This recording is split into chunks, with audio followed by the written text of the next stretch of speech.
네, 그래서 이제 우리 그 시험 자체가 점점 수준이 높아지고 있기 때문에 우리 30회 시험 볼 때는요, 이제 제 생각에는 그 증명책임 문제들도 나올 거라고 봅니다.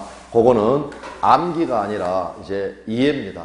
앞으로 계속 하겠지만 이해의 출발은 말씀을 드렸고요. 그래서 이제 중요 부분, 중대한 과실, 본문 단서 나눠져 있으니까 입증 책임도 분산 나눠진다. 한 사람이 다 입증하는 거 아니다. 막 열심히 했습니다. 그러면 분명히 여러분 3월 아니면 4월 모의고사를 볼 때 이제 이런 질문이 나올 겁니다. 표의자의 중과실은 법률행위의 효력을 부인하는 자가 증명하여야 한다. O일까? X일까?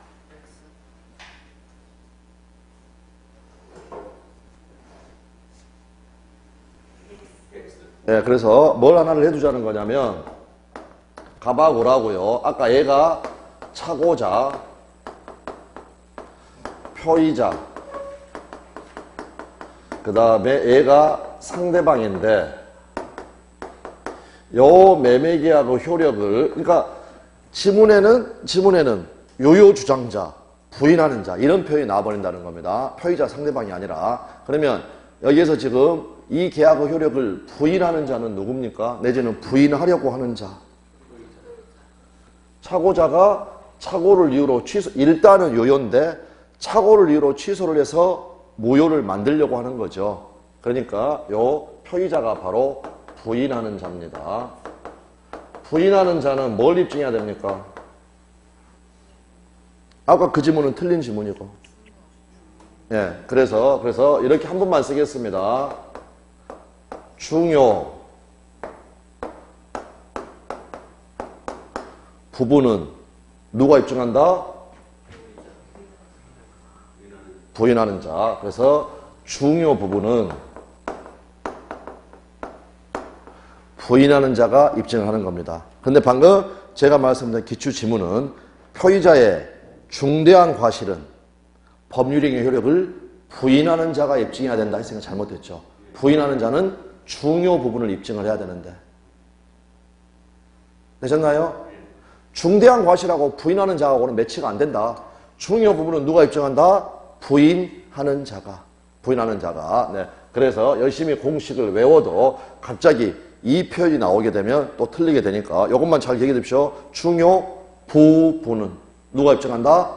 부인하는 자가. 부인하는 자가 누구냐? 바로 여기 표의자, 차고자. 이렇게 해두시면 되겠습니다. 다음에 이제 58페이지에 사기, 강박에 한 의사표시 나와 있고요. 1항 사기나 강박에 한 의사표시는 취소할 수 있다라고 했고, 지난번에 저희가 개념을 이야기를 했을 때 사기는 뭘 가지고 이야기를 했었냐면 대형 백화점 변칙 세일 사건 생각나시나요? 밍크코트 실제 정가가 100만 원인데 200짜리를 100만 원에 할인한다 해가지고 사기쳤었죠.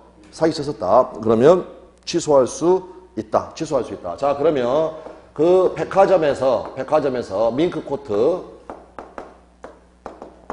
요거를 4월 1일 날 매매계약을 체결을 했고 이 날짜로 샀습니다. 이 날짜로 샀다. 100만 원 주고요. 그 다음에 6월 1일 날 일단은 요요라고 그랬죠.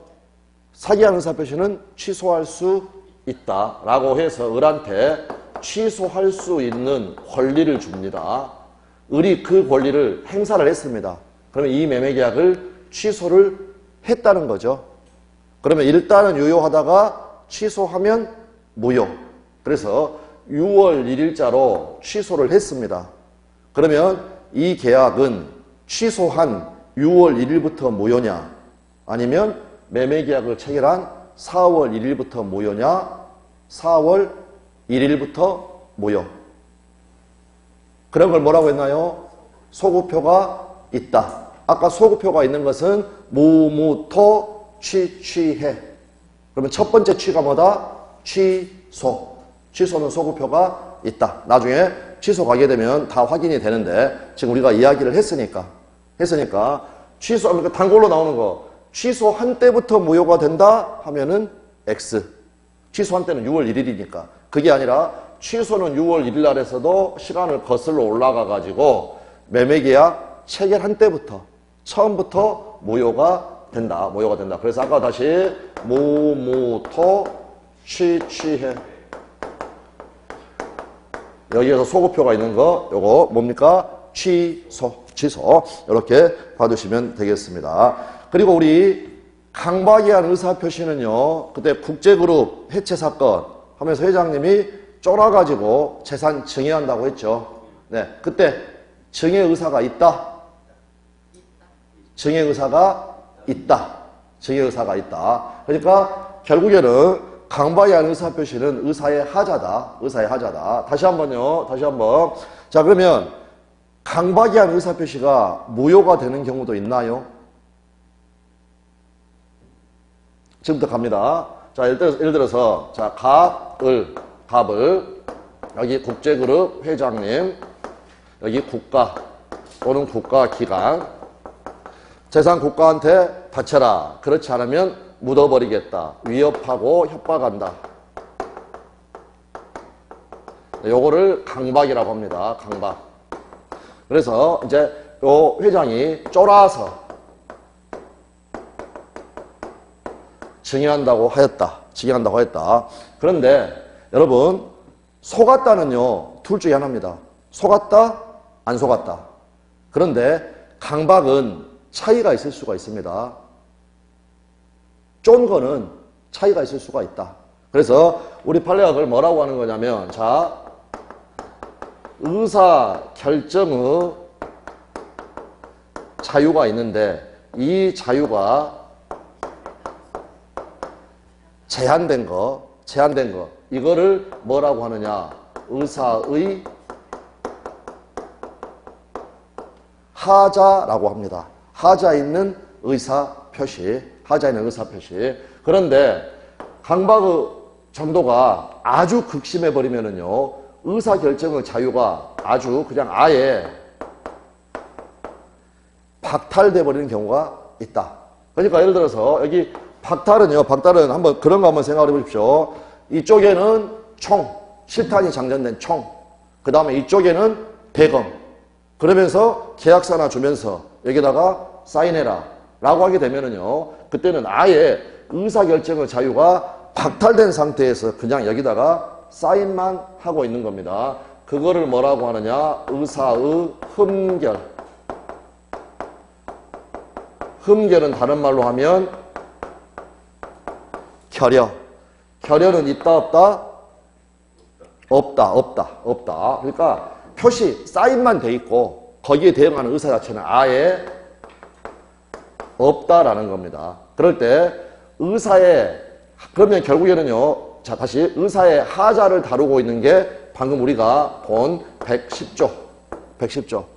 사기나 강박이한 의사표시는 취소할 수 있다. 그래서 그 결론은 취소할 수 있다. 이렇게 되어 있고.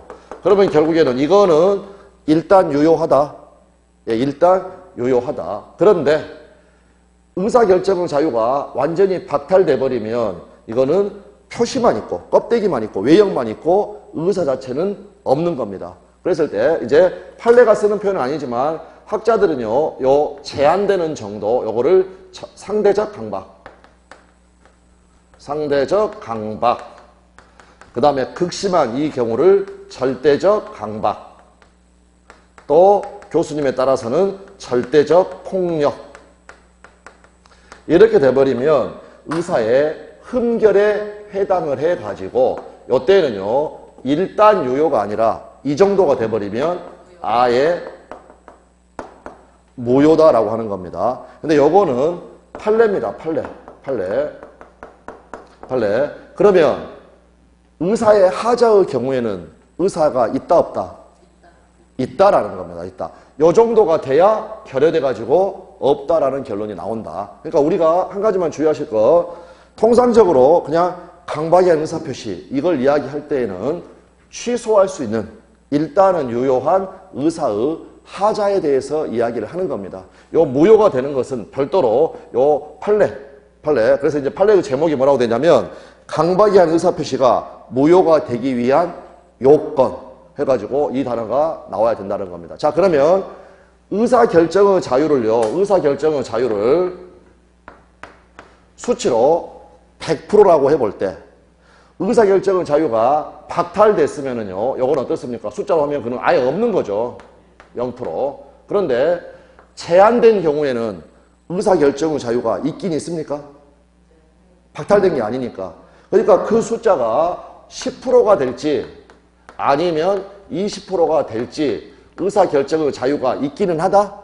있기는 하다. 그러니까 그 남아있는 의사결정의 자유를 가지고 정의한다고 했으면 정의 의사는 있다. 정의 의사는 있다. 우리가 지난번에 저기 소개팅, 내 입장 봐서 소개팅 좀 해줄래?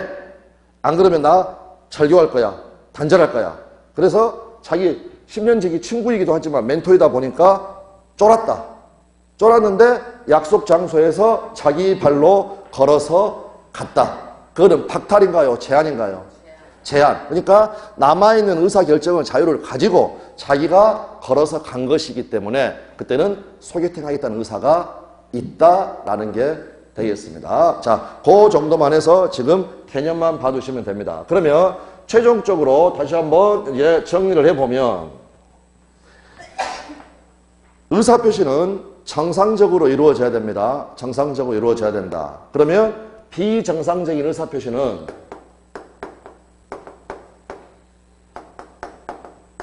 크게 나누면 비, 통, 착, 사, 강. 비는 뭔가요? 비진의 표시. 다른 말로 하면 진이 아닌 의사표시. 통은요, 예, 통정한 허위 의사표시. 이렇게 해도 되고 그냥 줄여서 통정허위 표시. 요거는 착은 착오. 그 다음에 사기, 강박. 그런데 사기, 강박은 보셨다시피 한 조문에 있다. 한 조문에 있다. 그럴 때 일단 제일 중요한 것은 이렇게 나눠진다라는 거. 그래서 여기 비통착을 뭐라고 부르느냐? 의사의 흠결. 그 구조 생각나시나요? 불일치. 표시는 다 돼 있는데 거기에 대응하는 의사는 없다라는 게 바로 불일치. 그래서 의사의 흠결, 요게 결여. 이게 바로 없다니까 표시에 대응하는 의사가 없다. 이걸 다른 말로 하면 불일치. 그러나 사기와 강박은 뭡니까? 의사의 그 다음 단계 흠결에 대응하는 말. 의사의 하자.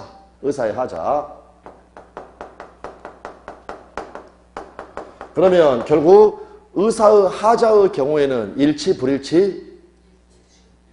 일치. 의사가 있으니까 표시도 있고 일치하지만 형성 과정에서 쫄았다, 속았다라는 하자가 있는 겁니다. 그래서 요거는 일치는 일치하지만 하자가 있는 거 이렇게 봐두시면 되겠고요. 비진의 표시의 핵심 키워드는 의사 표시의 불일치를 뭐였습니까? 알고. 통정의 표시는 아는 것만 가지고는 부족하고 서로 짜고. 통정의 표시가 바로 짜고 한 거짓의 의사 표시. 그 다음에 착오는 의사 표시가 불일치하는데 그 불일치를 모르고. 아까 1억에 타이핑하려고 하다가 동그라미 하나 빠뜨려서 1000만원의 청약서를 작성했다. 그 불일치를 모르고 있다. 그렇게 봐두시면 되겠습니다. 사기는 일치는 하는데 어떤 하자가 있느냐? 속아서 했다라는 거. 강박은 일치는 하는데 쫄아서 했다라는 거. 이렇게 해서 차이가 있다. 그 다음에 이제 이런 비정상적 의사표시에 해당하면 처리는 어떻게 하느냐? 처리가 바로 그 효과를 이야기합니다. 비진의 표시의 효과는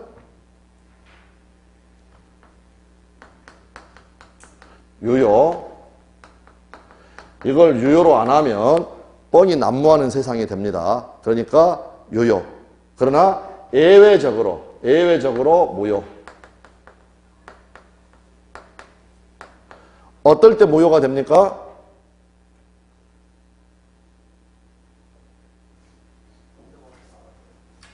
뻥치는 것을 상대방이 알았거나 알 수 있었을 때. 그거 다시 한번 하기로 하고요. 요거는 다시 한번 하기로 하고. 통정의 표시는 어떻게 됩니까? 효과가? 아까 가장매매 효과. 무효. 재산 빼돌려가지고 친구 앞으로 등기해놔 봐야 걔는 소유권 취득하지 못한다. 그래서 요거는 무효. 다음, 착오, 사기, 강박. 착오는 유효. 그런데 중요 부분에 해당하고 중대한 과실이 없을 때 취소할 수 있다. 그래서 여기 착오는 중요 부분에 해당하고 다음 중대한 과실이 없을 때 이때 취소할 수 있다. 취소할 수 있다. 그 다음에 여기 속아서 쫄아서 전부 다 취소할 수 있다. 이렇게 된다라는 거. 이렇게 해서 이제 그 효과들을 정리를 하시고 계속 반복됩니다. 그리고 이 모든 내용은 조문에 적어져 있다. 자, 그러면 107조 한번 가보시죠. 107조. 앞쪽에 제일 앞에 있었던 진위 아닌 의사표시 46페이지죠. 제일 상단에 진위 아닌 의사표시이랑 의사표시는 표의자가 진위 아님을 알고 한 것이라도 그 효력이 있다. 본문에 적어져 있으니까 원칙. 그러나 상대방이 표의자의 진위 아님을 알았거나 이를 알 수 있었을 경우에는 무효로 한다. 이렇게 되어 있습니다. 알 수 있었다는 것은 알았다는 겁니까? 몰랐다는 겁니까?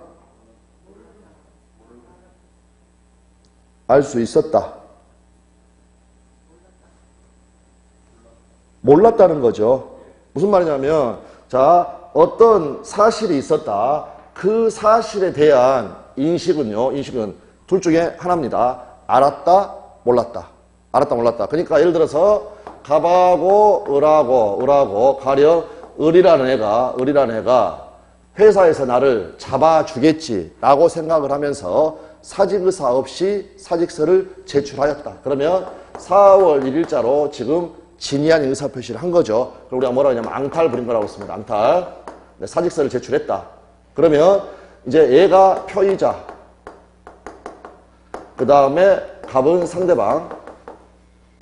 원칙은 유효인데 상대방은 4월 1일날 이 사실을 알았다. 몰랐다. 아니면 알았다. 둘 중에 하나라는 겁니다.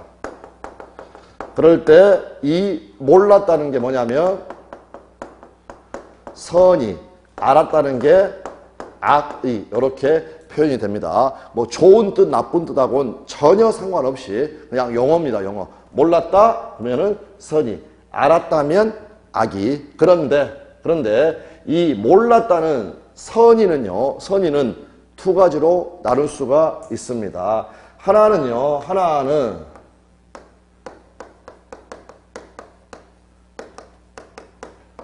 과실 없이 모르는 경우가 있고요. 다른 하나는 과실로 인하여 모르는 경우가 있습니다. 과실로 인하여. 그러니까 과실 없이 몰랐다는 것은 요구되는 주의 의무를 다 했습니다. 다 했는데도 몰랐다. 그러니까 결국 이거는 나타내게 되면은요, 알 수 없었답니다.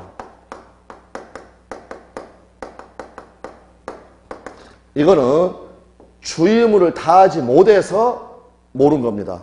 그럼 뒤집으면 주의 의무를 다 했다면 어떻다는 겁니까? 알 수 있었다. 그래서 얘가 알 수 있었다. 그러면 이처럼 과실 없이 몰랐다. 요 부분을 다시 붙이면 과실 없다는 건 줄이면 무과실이라고 적을 수 있겠죠. 그래서 이거를 선의 무과실. 요거는 과실로 인하여 모른 거니까 선이긴 하지만 선의 유과실. 그런데 선의 무과실이라는 용어는 자주 나오지만 선의 유과실 이 부분은 그냥 과실이 있었다. 이런 식으로 나와버린다라는 겁니다. 그러면 결국에는 이제 한 가지 공식처럼 알아두실 것은 뭐냐면 상대방이 보호가 되기 위해서는 어때야 되느냐? 선의, 무과실. 곳곳에서 나옵니다. 곳곳에서. 그러니까 공식처럼 그냥 선의, 무과실. 선의, 무과실. 잘 몰라도요. 가령 제가 얘가 소유권 취득하려면 어때야 됩니까? 하면은 선의, 무과실. 그게 튀어나오면 됩니다. 그런데 중요한 것은 상대방입니다. 상대방 보호. 상대방이 보호가 되려면 대원칙은 선의, 무과실. 그러면 이거 한번 생각을 해보면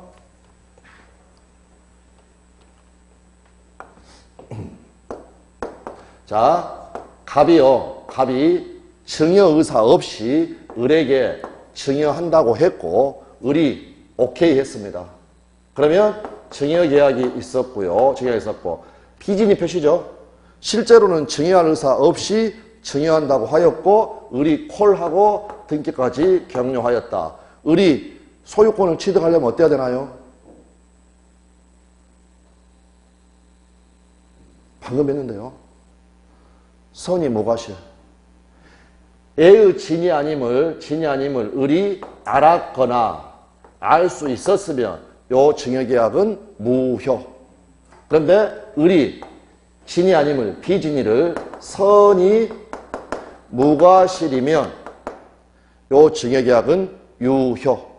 유효할 때 을은 소유권 취득할 수 있으니까 이런 식으로 나오게 되면 그냥 일단은 어느 정도 연습할 때까지 그냥 튀어나오면 됩니다. 그냥 선의, 무과실. 제가 물어보는 것은 선의, 무과실일 때만 물어봅니다. 상대방 어때야 됩니까? 하면 그냥 생각도 하지 말고 선의, 무과실. 그리고 그게 입에 딱 이제 박혀가지고 나중에 책들을 보게 되면서 또 차이가 있는 것들 하나씩 알아가시면 된다. 네. 그렇게 말씀을 드리고, 이제 다음으로는 대리로 가겠습니다. 대리. 예, 75페이지부터 해가지고요. 대리라는 게 쭉 나와 있습니다. 쭉 나와 있다. 네, 그래서 이제 그러한 부분들 기본적으로 어떠한 부분이 시험에 나오고 어떠한 것들을 공부를 해야 하는가라는 부분들을 이제 하나씩 보도록 하겠습니다. 그런데 이제 간단하게 볼 겁니다.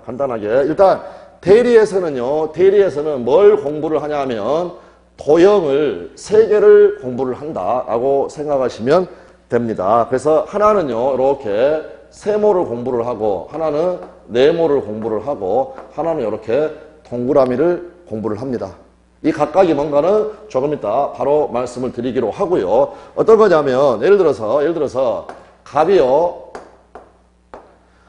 부동산을 이제 팔고 싶은데, 자기는 거래 경험도 전혀 없다라는 겁니다. 근데 친구는 또 우리 자격증도 가지고 있고, 그러니까 자기가 매매계약 하는 것보다 친구가 매매계약 하는 게 더 낫겠다라고 판단을 해가지고 요 부동산을 을이 가가지고 병이라는 사람하고 1억에 매매계약을 체결을 하는 겁니다.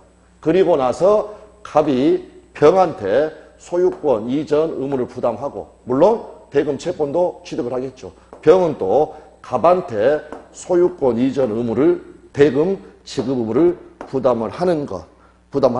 그런데 여기에서 지금 가장 큰 특징은 뭐냐면요.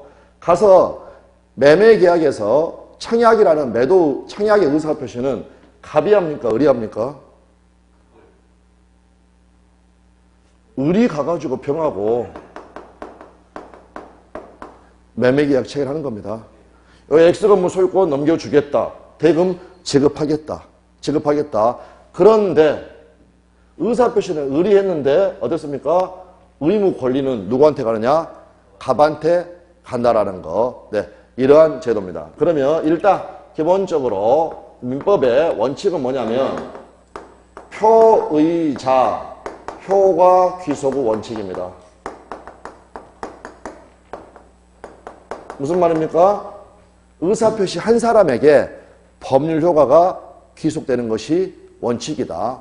여러분, 제가 한 의사표시 때문에 제가 한 계약 때문에 여러분이 어떤 의무를 부담한다. 이거는 원칙적으로 말이 안 되는 거죠. 말이 안 된다. 그래서 원래는 의사표시 한 사람에게 효과가 귀속이 돼야 되는데 을이 가서 의사표시를 하고 의사표시를 하지도 않은 갑에게 이러한 효과가 귀속되는 것. 이걸 뭐라고 하느냐? 대리제도라고 합니다. 대리제도. 그러니까 이 원칙에 대한 예외를 인정하는 제도. 이게 대리제도다. 그러면 이처럼 의사표시를 하지도 않았는데 이 계약의 효력이 다 갑에게 귀속이 되려면 뭔가 조건들이 갖춰져야 되겠죠.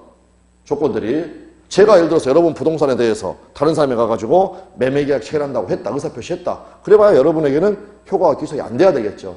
그러면 그 점이 어디에 나와 있냐면 저기 86페이지에 보시면 114조 조문이 나와 있습니다. 114조 대리행위의 효력 1. 대리인이 다음 2. 그 권한 내에서 다음 3. 본인을 위한 것임을 표시. 이 요건이 갖춰지고 한 의사 표시는 그러면 지금 여기에서는 매도하는 거니까 얘가 매도 후 청약의 의사 표시를 했겠죠. 청약 의사 표시. 요건 어떻게 된다? 직접 본인에게 대하여 효력이 생긴다. 효력이 생긴다. 조문에 지금 그대로 적어져 있습니다. 앞에서부터 1번, 2번, 3번.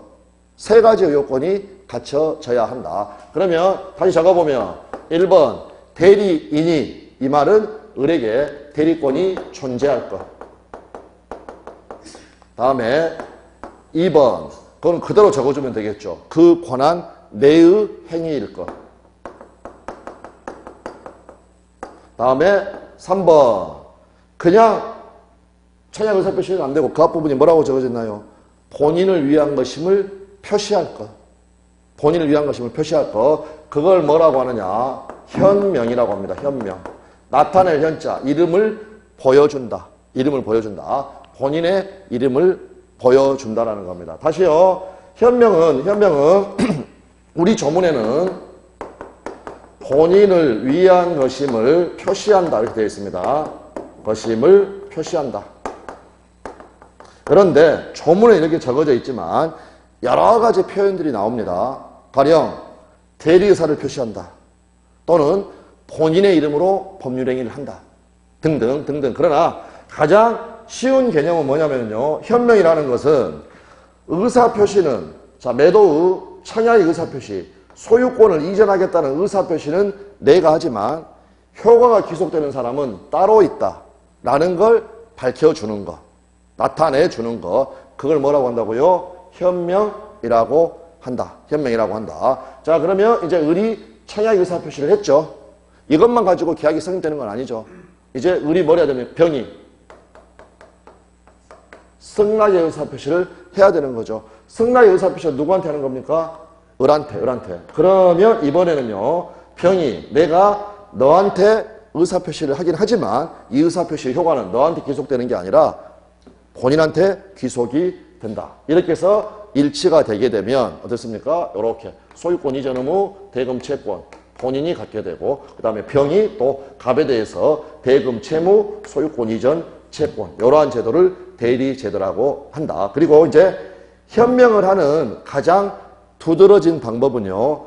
계약서를 작성하면서 매도인, 갑, 대리인, 을 이렇게 적는 거. 매도인, 갑, 대리인, 을 이렇게 적는 거. 그럼 이거는요. 본인의 이름으로 법률행위를 했죠. 매도인 자리에. 매도인, 갑. 그러니까 요거를 본인을 위한 것임을 표시한다. 이렇게 이야기하기도 하고 대리의사를 표시한다. 본인의 이름으로 법률행위를 한다. 본인의 법률을 한다. 그래서 이렇게 되어야 본인의 효과가 귀속이 된다라는 겁니다. 그럴 때 우리가 여기 갑을 누구라고 부르느냐? 본인. 그 다음에 을은 어떻습니까? 대리인. 다음에 병은 상대방. 그런데 민법 조문을 아무리 열심히 읽어봐도요. 대리에서 요 상대방이라는 단어는 안 보입니다. 안 보인다. 상대방이 뭐라고 되어 있느냐? 제 3자라고 되어 있습니다. 그러면 민법에서 가장 골칫덩어리가 제 3자입니다. 제 3자. 왜냐하면 그냥 간단하게만 이야기하면 원래는요. 제 3자는 당사자 이외의 자를 제 3자라고 합니다. 가령 둘이 매매 계약을 체결했다. 그러면 매도인, 매수인 그 이외의 자를 제 3자라고 부릅니다. 그런데 지금 병원이 어떻습니까? 나중에 계약 체결되면 얘가 매도인이고 얘가 매수인이죠. 그런데도 제3자라고 적어져 있습니다. 그래서 이 조문에 제3자라고 적어져 있는 사람이 바로 상대방을 이야기를 한다. 이렇게 봐두시고요. 봐두시고. 자, 그 다음에 한 가지만 먼저 확인을 하고 가겠습니다. 지금 조문에 현명이라는 게 본인을 위한 것임을 표시한다. 본인을 위한 것임을 표시한다. 라고 되어 있는데 우리가요. 일반적으로 누구를 위한다. 라고 하게 되면 그 사람의 이익을 위한다. 라는 생각이 들죠. 제가 여러분을 위해서. 그 말은 뭔가 여러분의 이익을 위해서. 그런데 이건 아까 우리가 선의 악의가 좋다 나쁘다 하고는 아무런 상관이 없다고 말씀드렸죠. 이것도 본인의 이익과는요. 아무런 상관이 없는 겁니다. 아무런 상관이 없는 거다. 자, 그러면 이와 관련해 가지고요. 무슨 말이냐? 느껴야지. 갑이 누구냐면요. 은행입니다. 은행. 본인. 그 다음에 여기가 을이 지점자. 그러면 그냥 어떻게 생각하시면 되냐면 요 은행이 방금 말했던 본인, 을의 지점장이 대리인. 그러면 요 을이라는 애는요. 은행, 본인을 대리해가지고 변이라는 고객과 예금 계약 체결할 수 있죠. 자, 예금 계약 체결해가지고 예금 받는 겁니다. 예금 받는다. 그래서 예금 계약 체결한다. 그러면 보십시오. 자, 예를 들어서 을이라는 애가 이 고객이 1억 원을 예금을 자기한테 주면은요. 이걸 가지고 지금 삥땅 치려고 계약을 체결하고 있다는 겁니다. 이런 경우 있을 수 있죠? 고객한테 내가 은행은 대리니까 자기 권한이 있으니까 예금 계약 체결하고 그런데 속으로는 지금 그 돈 가지고 어디 가려고 한다? 강원랜드 가려고 한다. 그러면 이 예금 계약은 유효일까 무효일까?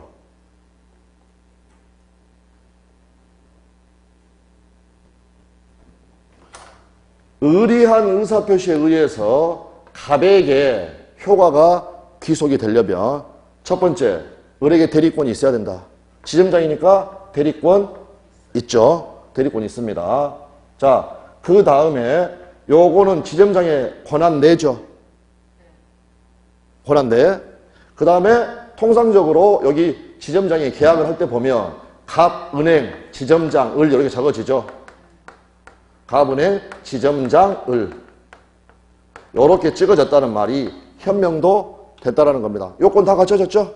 다 갖췄으니까 이 예금 계약은 유효? 네, 당연히 유효입니다. 그러면 지금 을이 요 예금 계약을 체결한 것은 본인의 이익을 위한 건가요? 아니죠. 이거 가지고 지금 삥땅 치려고 하는 거니까. 오히려 본인한테 지금 손해를 끼친다는 거죠. 그래도 이 예금 계약은 유효하다? 유효하다. 아까 말씀드렸지만 본인을 위한다는 것이 본인의 이익을 위한다는 게 아닙니다. 이 효과가 본인에게 귀속된다. 본인에게 귀속된다. 지금 여기서도 어떻습니까? 내가 너하고 예금 계약 체결하지만 나중에 이거 적금이라고 가정하면 예금 반환은 누가 해준다? 은행이 한다. 라는 거 요건이 다 갖춰져 있기 때문에 이 예금 계약은 유효. 되셨나요? 그리고 달리 이야기하게 되면은 요 내부 관계에서 뭔가 문제를 저질렀다 하더라도요. 이 외부 관계인 대리행위는 전혀 영향을 미치지 못하는 게 원칙입니다. 효과가 기속되기 위한 요건이 다 갖춰져 있다. 대리인이 권한 내에서 본인을 위한 것임을 표시하고 여기서 본인의 이익을 위한 게 아니기 때문에 현명이 됐다는 겁니다. 그러니까 유효. 되셨나요?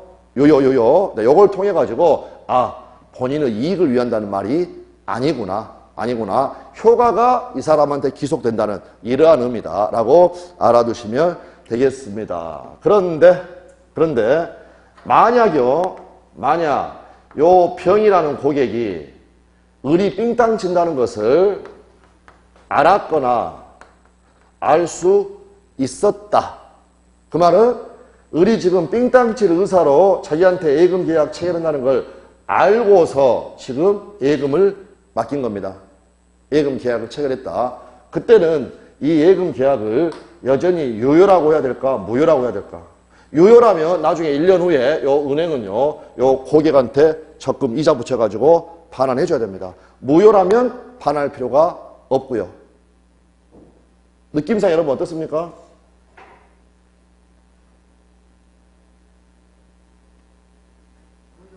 무효로 해야 되지 않겠습니까?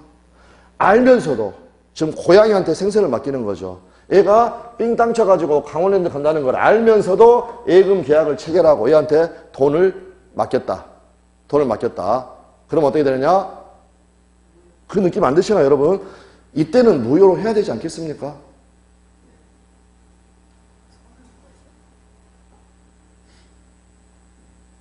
아니, 그 느낌이 오셔야 됩니다. 그 느낌이. 요 지점장이, 자, 그럼 이렇게 한번 해보죠.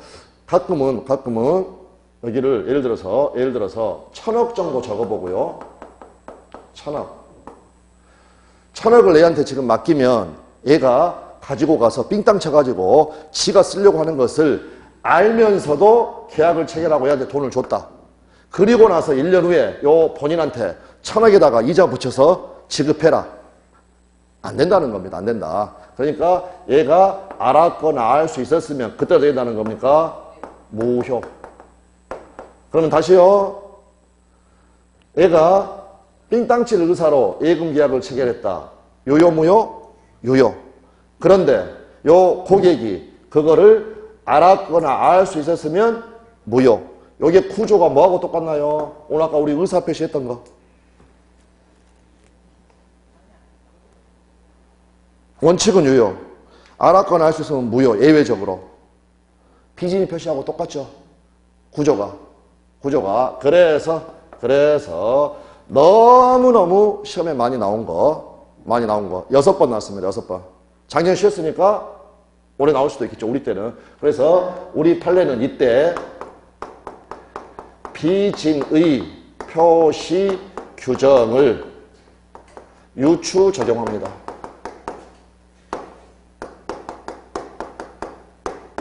유추 적용한다. 되셨나요? 구조가 똑같다. 그래서 비진의 표시 규정을 유추 적용하기 때문에 알았거나 알 수 있었으면 나중에 은행은 얘한테 예금을 반할 필요가 없다. 되셨나요? 그러니까 이게 여러분 뭐부터 느낌이 와야 되냐면 얘가 알고서도 이 계약을 체결하면서 을한테 지금 고양이한테 생선을 맡겼다. 그러면 이거를 무효로 해야만 한다라는 느낌이 오셔야 됩니다. 무효로 한다는 느낌이. 거기에 이제 느낌이 와야 요 판례를 해결할 수가 있다. 그래서 이제 요 삥땅 이거를 뭐라고 하느냐. 대리권 남용.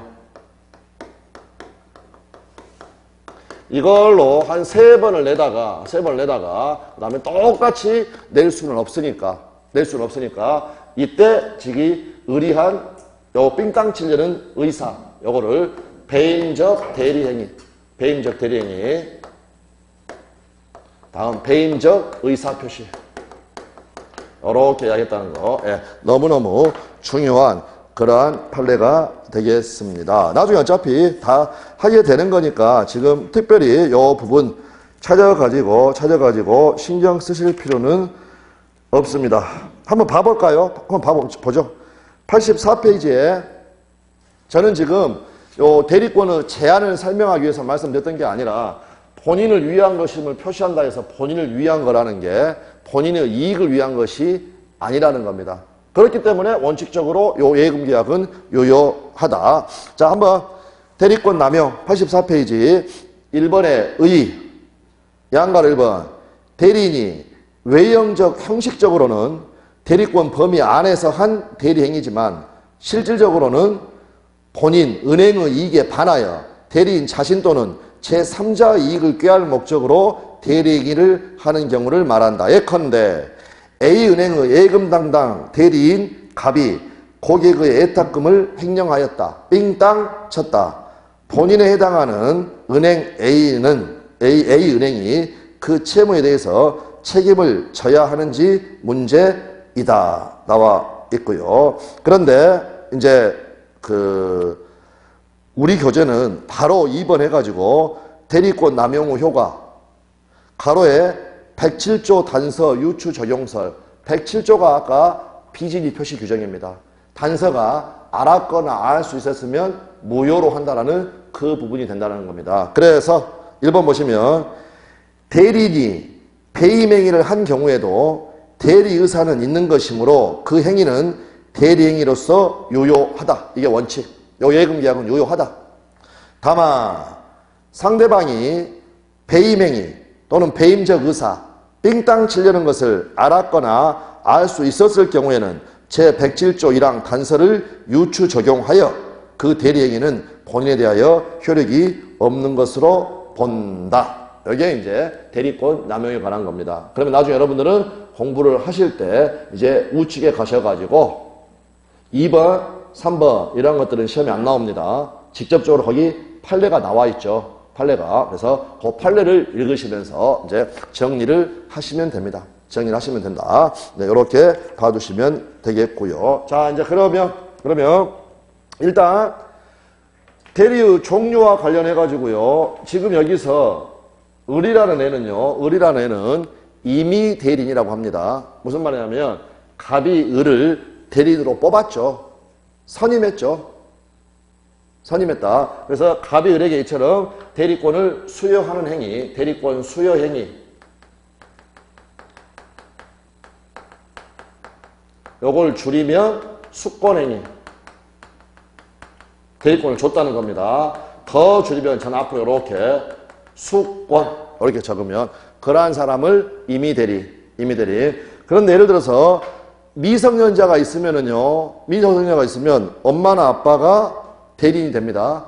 그거는 법에 적어져 있습니다. 그러한 대리를 뭐라고 한다? 법정 대리. 근데 여기는 지금 대리권을 줘서 선임을 했으니까 이런 사람은 임의대리.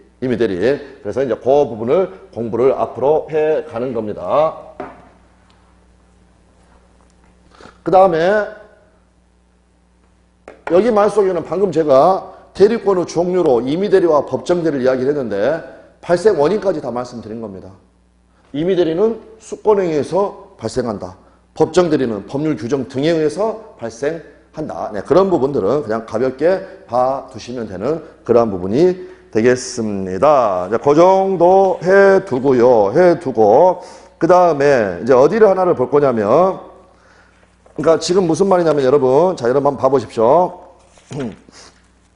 75페이지 제일 위에 대리 제도의 의의와 기능 나와 있죠. 네. 이런 데는 그냥 가볍게 읽으시면 됩니다. 가볍게 읽으시면 된다. 항상 생각하실 거 우리 시험은 조문과 판례가 나옵니다. 지금 여기에 적어져 있는 건 조문과 판례가 아닙니다. 그러니까 간단하게 표의자 효과 기소의 원칙에 대해서 예외를 인정하는 제도가 대리제도다라고 알아두시면 되겠습니다. 넘어가셔가지고 계속 시험에 안 나오는 것들 쭉쭉 가다가 어디까지 가게 되느냐? 78페이지까지 가게 됩니다.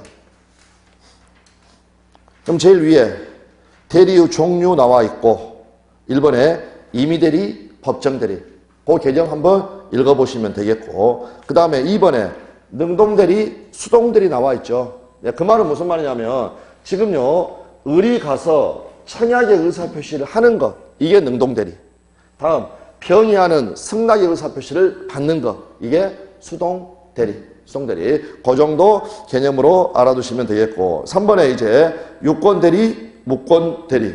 유권대리는 대리권 있는 거. 그 다음에 무권대리는 대리권 없는 거. 또는 대리권이 있어도 권한을 넘어버린 거. 아까 114조에서 대리인이 그 권한 내에서 본인을 위한 것이면 표시하고 의사표시를 한다고 그랬죠. 그러니까 권한을 넘어도 그거는 무권대리다 나와 있고요. 자, 79페이지에 보시면 제일 위에 제목만 봅니다.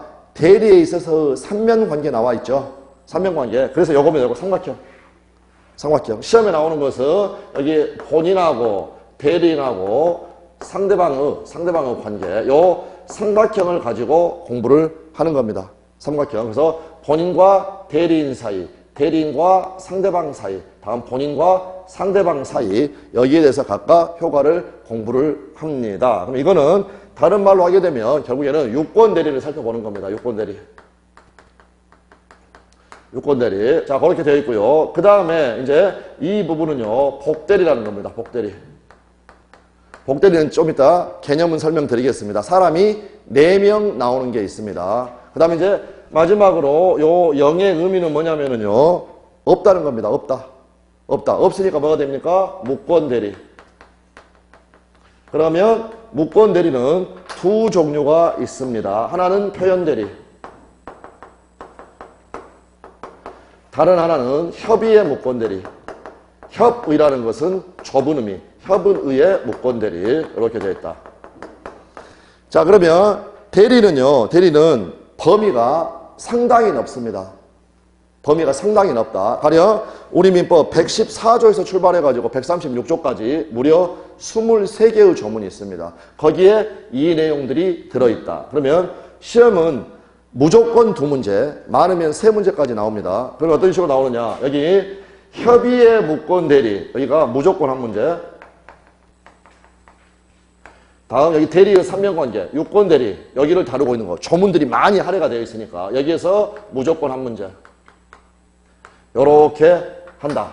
그 다음에 이제 3문제를 내게 되면 요거 2개를 1문제씩 내고 무권 대리 중에서 표현 대리를 하나를 내든지 아니면 복대리를 내든지. 근데 이제 우리 29회 시험 때는요, 기본 2문제를 내놓고 그 다음에 각각의 무권대리, 협의의 무권대리 지문 속에 잠깐 표현대리 요걸 집어넣고 이런 식으로 출제가 되겠습니다. 출제가 된다. 그러면 지금 여러분 쭉 나와 있는 조문들요, 조문들 그거를 지금 이렇게 외우려고 하시고 그럴 필요는 전혀 없습니다. 그러면 삼각형에서요, 본인과 대리인 사이에서 무엇을 공부를 하게 되냐면 외우실 수 있는 부분은 외우십시오. 왜냐하면 바로 딱 그걸 보고 아, 이런 내용들이 나오는구나 알아두면 더 편하니까요. 그래서 총발범죄소를 공부합니다. 총발범죄소. 본인과 대리인 사이에서 대리권의 종류, 대리권의 발생, 대리권의 범위, 대리권의 제한, 대리권의 소멸. 시험에 나오고 조문에 들어가는 것부터는 여기 범위, 제한, 소멸. 총발범죄소. 총발범죄소. 나중에 책을 보시게 되면 제목도 그대로 적어져 있습니다. 종류, 발생, 범위, 제한, 소멸. 총발범죄소. 그 다음에 이제 요 대리인이 가가지고 이렇게 매매계약을 체결하죠. 이 부분이 바로 대리행위 부분인데 여기에서는 어떤 걸 공부하느냐. 현명하자 능력. 현명하자 능력. 세 가지. 아까 현명 나왔었죠. 현명하자 능력. 그래서 여기를 읽으실 때 당신의 능력을 보여주세요. 현명하자 능력. 그리고 이제 요 부분은 이미 끝났습니다. 아까 우리가 114조에서 했던 대리행위의 효력, 효과 다 갖춰지면 본인하고 상대방에게 효과가 귀속이 된다. 왼쪽에서 뭐 한다고요? 2문자로? 이거 한두 번 해보시면 총발범죄소. 같이 한번 해봅니다. 제가 부르면 왼쪽에서 총발범죄소. 자, 한번 확인 한번 해보죠. 확인 한번.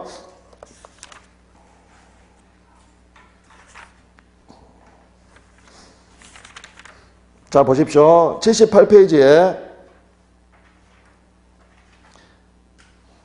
제일 위에 대리의 종류 나와 있죠.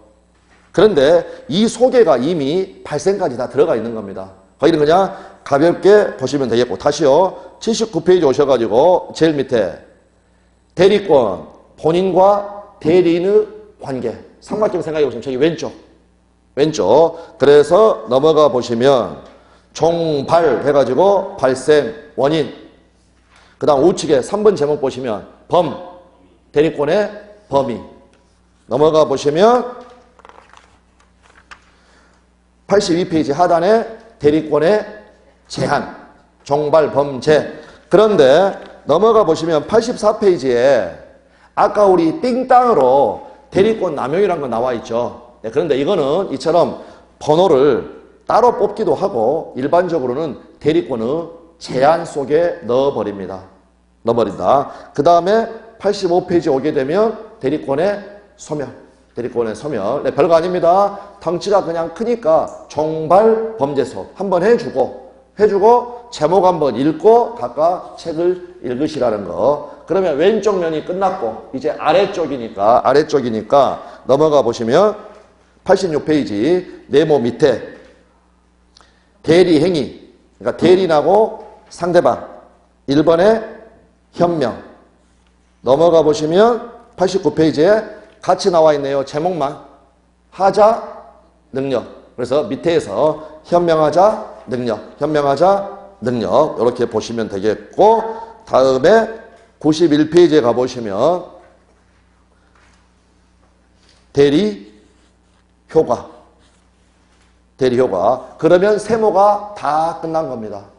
세모가 다 끝나고 딱 넘어가 보시면 92페이지에 뭐가 나옵니까? 이제 네모로서 복대리. 복대리는 사람 몇 명 나오겠나요?